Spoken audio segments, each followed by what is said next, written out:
Благодарам. Почитувам колега Мисовски, почитувам премиер на владата, почитувани пратеници. Денеска се обраќам до сите вас после 2 години од владењето на СДСМ, односно после 2 години од како дојде живот во Македонија. Навистина имам што да прашам, бидејќи немате исполнето ниту едно ветување од планот за живот, каде што имате наброено што се ќе направите во Тетово и Тетовско. Бидејќи вие заборавивте, а нашите колеги пратеници од 6-та изборна единица воопшто не се потрудија да ве потсетат, јас ќе се потрудам да ве потсетам на вашите ветувања, а воедно да ве прашам кога одредени работи ќе бидат решени. На 74-та страна од план за живот ветивте реконструкција на патниот правец Тетово-Гостивар. Со жалење можам да констатирам дека воопшто не е ни започнат овој проект. На 76-та страна од планот за живот имате ветено изградба на пруга крак од железничката станица Тетово до индустријската зона во Тетово, крак кој што се уште не е ниво планот на владата за реализирање. На 96-та страница од планот за живот за Тетово најавувате изградба и модернизација на постоечки преработувачки капацитети преку доделување на урбанизирано државно земјиште како и средства од ИПАРТ програмата за нивна изградба и набавка на современа технологија. И тука не треба да проверам, да повторам и за ова. Ветивте, заборавивте и не исполнивте. Кога веќе сме кај животната средина, која што во последно време е многу актуелна, ако добро се сеќам, ветивте воздух и чиста животна средина за сите. Дури и времено беше затворен ХЕК Југохром за сето ова да се оствари. За да на една владина седница, потоа и на повеќе пресконференции најавувате дека се доделени средства за изградба на еколошки филтри на фабриката Југохром, но нема ништо од тоа ветување, не е ни на повидок рестартирање на ХЕК Југохром. Воедно сакам да ве потсетам, кога пред 2 години имаше интензивно загадување на градот поради дивата депонија на влезот во Тетово, доделивте владина помош од 200.000 евра за да се исчисти ѓубрето, што вашата градоначалничка го депонираше и го труеше целиот град. И да не заборавиме дека дојдовте и се пофаливте дека овој проблем е решен. И навистина, морам да ве пофалам, истата оваа депонија несоодветна е префрлена на само 1 километар подалеку од центарот од градот, на патниот правец од Скопје кон Тетово, и повторно имаме несоодветно таложење на смет и труење на граѓаните на Тетово и Полошко. Затоа сега тетовчани имаат друга мака. Не знаат колку многу да се израдуваат на еколошките проекти и за домаќинската работа ја наградивте градоначалничката на Тетово и дадовте цели 9 милиони евра владина помош заради успешноста во незината работа. И сега тетовчани се во дилема.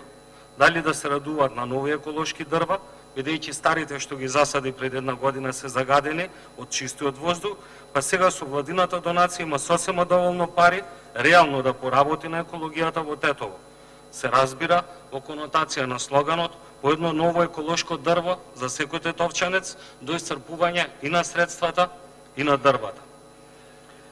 Воедно, сакам да ве потсетам, планот за живот на 174-та страница пишува дека ќе изградите спортски објекти. Ветивте изградба на затворен базен во Тетово, каде што ќе има повеќе различни пливачки содржини, меѓу кои што и ватерполо.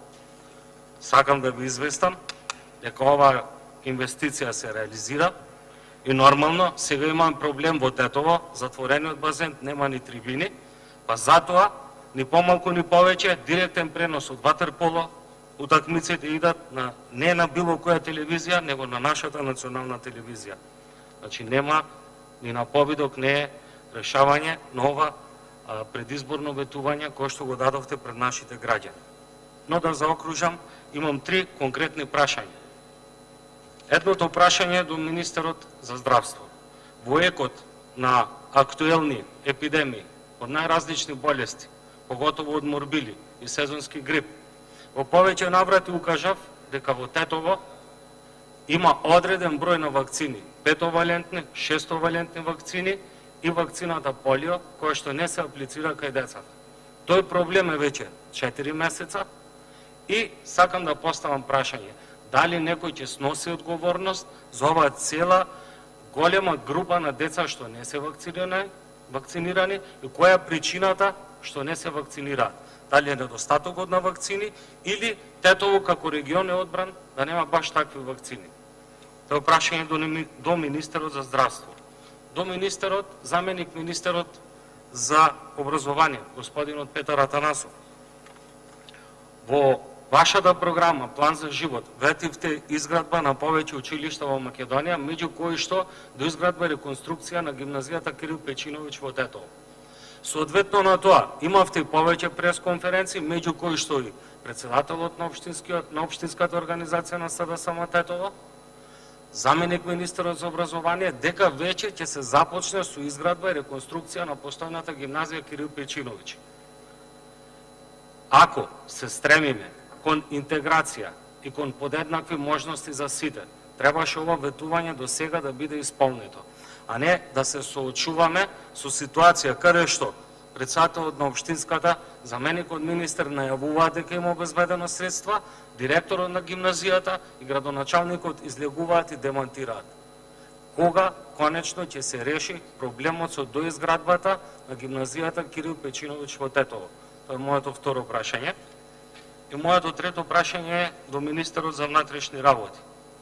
Бидејќи сме сведоци во изминатиот период како всушност работи МВР, дали полицајци имаат убиено луѓе, дали деца на функционери се возат со службени возила, дали деца на советници нанесуваат тешки телесни повреди и како со сето тоа се справува Министерството.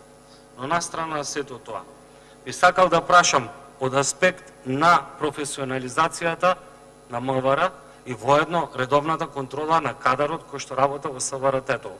Имено деновиве до мене стигна глас од група вработени во СВР Тетово, односно во полициските станици во Тетово и во Гостивар, кои што, без да им биде ништо претходно најавено, што најверојатно е така протоколот или процедурата во МВР, министерот ќе ни каже, биле повикани и однесени на судска медицина во Скопје.